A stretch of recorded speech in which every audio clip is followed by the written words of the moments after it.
का नहीं है, न ही उसे सीव अर्थात कोई हानि नहीं होती।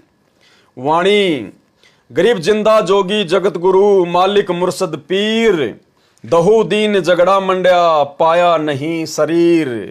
संत गरीबदास जी ने बताया है कि जो जिंदा बाबा के वेश में जगत गुरु जो स्वयं मालिक है, सच्चा ज्ञान देने वाला है, मुर्शद अर्थात पैगंबर व पीर है, गुरु है, वह जिस समय मगहर स्थान से सतलोक गए तो उनका शरीर नहीं मिला था, केवल सुगंधित फूल मिले थे। वह जिंदा बाबा काशी शहर में रहने वाला कबीर जुलाहा था। उनके शिष्य हिंदू तथा मुसलमान दोनों हुए थे। जिस समय उस परमेश्वर ने सतलोक जाने की सूचना दी तो दोनों धर्मों के अनुयायी मगहर नगर में इकट्ठे हो गए। हिंदू कहने लगे कि सतगुरु की मृत्यु के उपरांत शरीर को हम अपनी रीति रिवाज से अंतिम संस्कार करेंगे। इसके लिए लड़ने मरने को तैयार हो गए। एक चादर परमेश्वर के शरीर के नीचे बिछाई तथा दूसरी परमेश्वर जी ने ओढ़ी। कुछ देर पश्चात आकाशवाणी हुई कि चादर उठाकर देखो, इसमें मुर्दा नहीं है, मैं तो अपने लोक सतलोक में जा रहा हूं। आप एक एक चादर तथा आधे आधे फूल ले लेना, झगड़ा नहीं करना। जब ऊपर आकाश में देखा तो परमेश्वर कबीर जुलाहा जी अपने लोक को सह शरीर जा रहे थे। चादर उठाकर देखा तो शरीर की ऊंचाई और चौड़ाई व लंबाई का सुगंधित फूलों का ढेर मिला। दोनों धर्मों ने एक एक चादर तथा आधे आधे फूल बांटकर मगर शहर में ही 100 फुट के अंतर में 2 समाधि अर्थात यादगार बना ली। मगहर नगर का नवाब बिजली खान पठान था। वह भी परमेश्वर कबीर जी का शिष्य था। उसने दोनों यादगारों के नाम 500 बीघा जमीन दान कर दी। मगर में आज भी दोनों यादगार प्रमाण रूप में देखी जा सकती है। तो भाइयों और बहनों, 650 साल पहले तत्व ज्ञान के अभाव में काशी नरेश राजा भीर सिंह और मगर के नरेश बिजली खान पठान परमात्मा के शरीर को लेकर मरने मारने को तैयार हो गए। इतना ज्ञान देने के बाद भी परमात्मा को शरीर में ही देख रहे थे, अपने जैसा मानुष ही समझ रहे थे, हाड़ मांस वाला ही देख रहे थे, मरने मारने को तैयार हो गए। तो परमात्मा ने उस घटना को टालने के लिए, क्योंकि उस समय भविष्यवाणी हो चुकी थी, भविष्य वक्ताओं ने यह कह दिया था कि इस समय भारत में भयंकर हिंदू मुसलमानों का झगड़ा होगा, खून की नदियां बहेंगी। तो परमेश्वर को तो इस बात का मालूम था, इसलिए परमात्मा ने ऐसी लीला की, क्योंकि वो तो सब कुछ जानने वाले हैं, अंतर्यामी हैं, जानी जान हैं। परमात्मा अंत में ऐसी लीला करके गए कि वो आपस में लड़ने मरने की बातें करने वाले हिंदू मुसलमान फिर गले लग लग कर ऐसे रो रहे थे जैसे किसी के माता और पिता दोनों मर जाते हैं। भाइयों और बहनों, आज भी काल ने संत रामपाल जी परमेश्वर उसी कबीर परमात्मा की संगत में वही कांड करवाना था। बरवाला कांड के बाद सतसेवकों को और सतलोक आश्रम मैनेजमेंट हरियाणा वालों को आपस में लड़वा कर झगड़ा कर, और काल प्रेरणा से सतलोक आश्रम मैनेजमेंट हरियाणा, उनके कोऑर्डिनेटर गुरुजी के परिवार वाले बड़े बड़े सारनामी लोग हमेशा लड़ने झगड़ने के लिए तैयार, हमेशा मारने पीटने के लिए तैयार। ये तो परमेश्वर की दया, परमेश्वर की रजा कि सतगुरु रामपाल जी ने हमारे को सद्बुद्धि बख्शी और हम इन लोगों से बच बचा के अपनी साथ संगतियां कर रहे हैं। हमने कभी भी इनके साथ में आमना सामना नहीं किया। ये हमारी साथ संगतियों में जबरदस्ती आते, पुलिस वालों को लेकर आते, भक्तों के साथ में मारपीट करते, झूठे मुकदमे लगाए। अगर हम भी इनके तरह हो जाते, अगर हम भी राजा वीर सिंह की तरह हो जाते और इन बिजली खान पठान के साथ में अगर लड़ने मरने को तैयार हो जाते, तो भाइयों और बहनों, फिर क्यों परमात्मा धरती पे आया आज? क्यों परमात्मा ने इस कलयुग की पिछली पीढ़ी में आप और हमारे को जन्म दिया इस मोक्ष के टाइम में? तो सतगुरुदेव भगवान के आशीर्वाद से हम सत्सेवकों ने थोड़ी समझदारी दिखाई। हमने हमेशा लड़ाई झगड़े को टाला, इन लोगों ने हमें मारा, पीटा, गालियां दी, मुकदमे लगाए, हमारी साध संगतियां रुकवाई, झूठे आरोप लगाए, हमने सब कुछ सहन किया, हमने इनकी मार खाई, इनकी गालियां खाई, इनकी धमकियां सही, लेकिन हम अपने गुरुदेव भगवान को नाराज नहीं करना चाहते थे और ना हम किसी भी कीमत पर उनको नाराज करेंगे। इसलिए हम लोगों ने हर समय संयम दिखाया, शांति से काम लिया और उसी का आज ये नतीजा है कि सतगुरु रामपाल जी भगवान हिसार जेल से पल पल आप और हम सतसेवकों पर अपनी कृपा दृष्टि, अपनी दया दृष्टि बनाए हुए हैं। और जो भाई बहन अभी नए नए भक्ति मार्ग पर जुड़े हैं, जिनको अभी काल प्रेरित सतलोक आश्रम मैनेजमेंट हरियाणा की हकीकत का पता नहीं है, गुरुदेव भगवान के बेटा बेटी, भाई बंधु, रिश्तेदार, इन कोऑर्डिनेटरों की असलियत का पता नहीं है, तो दास उनको दो छोटे छोटे वीडियो दिखाता है।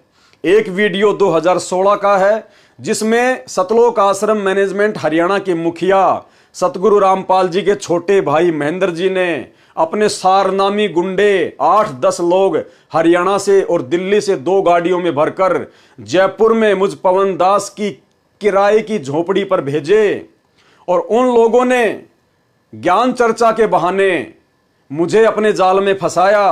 अब मैं तो भगत था, मैंने उनके ऊपर विश्वास कर लिया, मैं उनको अपने घर पर ले गया अपना भगत भाई समझकर।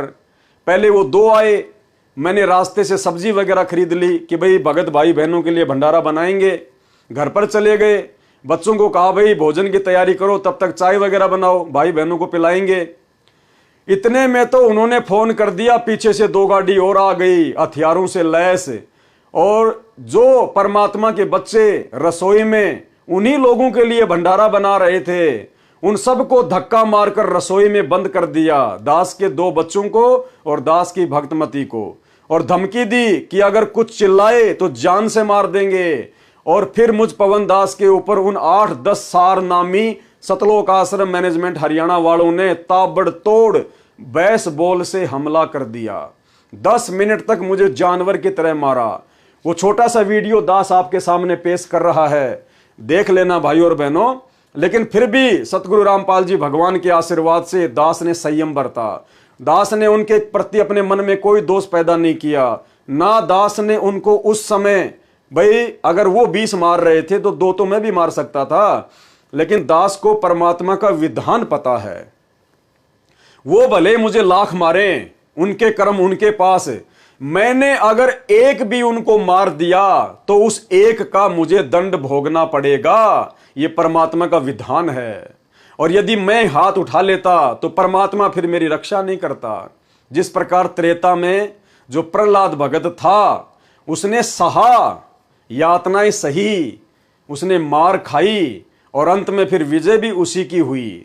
अगर वो प्रहलाद अगर वो डंडा उठा लेता या किसी और से सहायता मांग लेता कि मेरा बाप मुझे परेशान कर रहा है, तो भाई और बहनों फिर परमात्मा उस प्रहलाद की रक्षा नहीं करता। फिर जो प्रहलाद के हाथ में जो डंडा होता, फिर परमात्मा कह देता बेटा तेरा भगवान तो ये डंडा है, तेरे को तो डंडे पे विश्वास है, अब तेरी रक्षा डंडा ही करेगा, जब तक तेरे हाथ में डंडा है तब तक मैं नहीं आने वाला। तो दास को परमात्मा के विधान का पता है, इसलिए दास ने उफ तक नहीं की, दास ने एक हाथ भी उनकी तरफ नहीं किया। जितना उन्होंने मारा, जब तक वो मार सकते थे, आप जी देख सकते हैं वीडियो में किस कदर उन्होंने दास को पूरी तरह से मार मार के लाल कर दिया। और वो लोग यहाँ आए, उस गाड़ी में 5-6 लोग और आए, तकरीबन सारे लोग हथियारों से लैस थे, बेसबॉल रोड और हॉकी थी उनके पास में। सारे लोग मतलब जूतू समेत मालिक के दरबार में यहाँ अंदर आ गए और आते ही सबसे पहले उन्होंने दास को थप्पड़ मारा। थप्पड़ मारने के बाद में जितने भी जो लोग थे सबने दास के ऊपर ताबड़तोड़ हमला कर दिया। तकरीबन 7-8 मिनट तक उन्होंने दास को हॉकी, बेसबॉल और रोड से जो मतलब नीचे पटक के उन्होंने दास को बुरी तरीके से मारा है। आज बंदी छोड़ का पंजा दास के हाथ पे था, वरना पुण्यात्माओं जिस तरीके से वो दास को मार रहे थे, जो मतलब भैंसा नहीं बच पाता, भैंसा भी उनकी मार से मर जाता है, लेकिन साहिब की दया थी।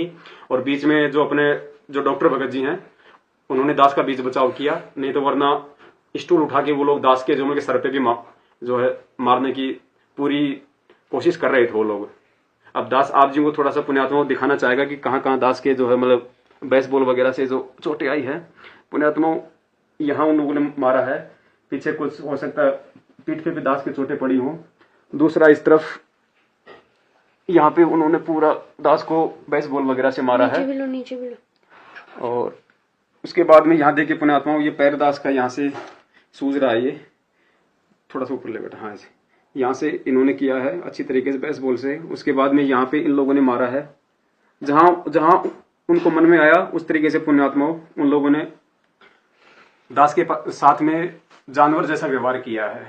इसके बाद में दूसरी घटना मध्य प्रदेश की है, जहां पर हम बरवाला कांड के बाद भाई बहनों को समझाने के लिए गए हुए थे और मध्य प्रदेश के स्टेट कोऑर्डिनेटर विष्णु साहू अपने 10-15 साथियों के साथ 2 गाड़ियां लेकर, तलवार वगैरह लेकर, हथियार वगैरह लेकर, डंडे वगैरह लेकर पहुंच गया और रमेणी चल रही थी।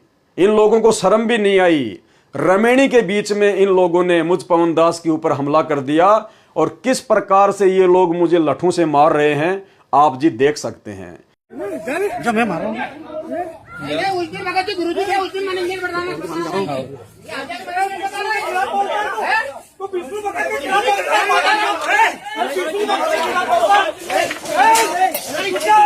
लेके आता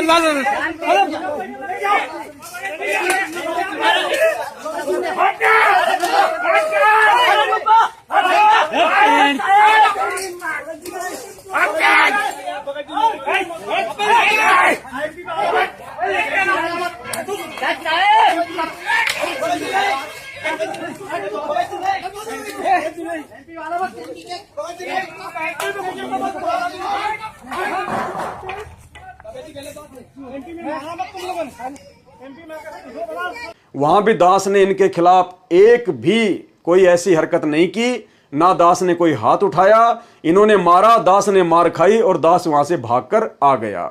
तो भाई और बहनों आप जी समझ सकते हैं कि किस कदर परमात्मा ने इस भक्ति मार्ग पर दास के माध्यम से शांति कायम की है, क्योंकि परमात्मा ने दास को साथ संगति के लिए निमित्त बनाया है। जैसा आचरण मैं पवन दास करूंगा भगत समाज वैसा ही करेगा। इसलिए परमात्मा ने सोच समझकर दास को खड़ा किया है ताकि हम भगत भाई बहन अपनी भक्ति को बढ़ाएं, ना कि इन लोगों जैसी उल्टी हरकतें करके भक्ति को बर्बाद करें।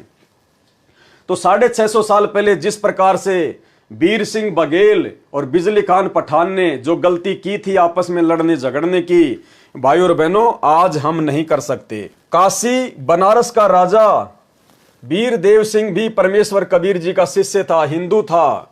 वह भी परमेश्वर के सतलोक गमन के समय मगहर नगर में उपस्थित था। उसने जो फूल हिंदुओं के हिस्से में आए थे उनमें से आधे लेकर काशी में यादगार बनाई, जिसे कबीर चौरा अर्थात चबूतरा कहते हैं।